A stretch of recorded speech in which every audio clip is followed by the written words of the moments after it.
Beraz bulegoa, arreta zuzeneko zerbitzua itzordu gabe eskaintzen ari da. Izan ere, pasaden uztailaren 8tik arreta itzordurik gabe eskaintzeko erabaki hartu zuen udalak, ekaineko lan dinamikaren hausnarketa egin ostean.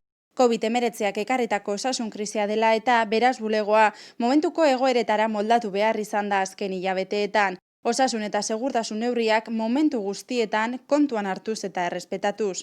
Martxoaren 13an ateak itxi zituen eta apirilean ofizioz herritarrei hitzorduak ematen hasi zen, premiazko kasu guztiei irtenbidea emanez eta bestelako baliabideekin bideragarriak ez ziren kasuetan zuzeneko harremana eskainiz.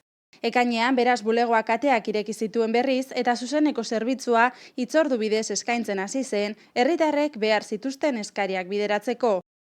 Ekaineko lan dinamika aztertu ostean eta indarrean dauden segurtasun eta osasun neurriak kontuan izanda, beraz bulegoa zuzeneko arreta zerbitzua hitzordurik gabe eskaintzen hasi da, tramiteak erraztuz.